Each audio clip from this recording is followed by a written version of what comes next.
Flyover ಮೇಲೆ bike ಅಡ್ಡಗಟ್ಟಿ ವ್ಯಕ್ತಿಯೋರ್ವರನ್ನ ಭೀಕರವಾಗಿ ಕಡಿದು ಹತ್ಯೆ ನಡೆಸಿರುವ ಘಟನೆ ಇಂದು ನಸುಕಿನ ಜಾವ ಸಂಭವಿಸಿದೆ. 40 ವರ್ಷದ ಕಿನ್ಯಾ ಅಜ್ನಡ್ಕ ನಿವಾಸಿ ಆರಿಫ್ ಹತ್ಯೆಗೀಡಾದ ವ್ಯಕ್ತಿ ಎಂದು ಗುರುತಿಸಲಾಗಿದೆ.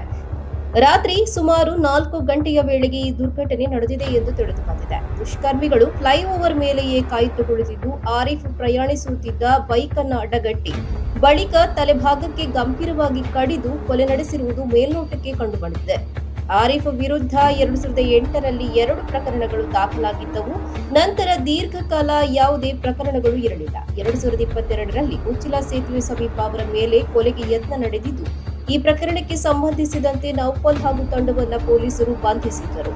ಪ್ರಸ್ತುತ ಘಟನೆಯ ಸ್ಥಳಕ್ಕೆ ಪೊಲೀಸರು ಭೇಟಿ ನೀಡಿ ಪರಿಶೀಲನೆ ನಡೆಸಿದ್ದು, ಹಿರಿಯ ಪೊಲೀಸ್ ಅಧಿಕಾರಿಗಳು ಸ್ಥಳಕ್ಕೆ ಭೇಟಿ ನೀಡಿ ತನಿಖೆ ಆರಂಭಿಸಿದ್ದಾರೆ. ಹತ್ಯೆಗೆ ನಿಖರ ಕಾರಣ ಇನ್ನಷ್ಟೇ ತಿಳಿದು ಬರಬೇಕಿದೆ.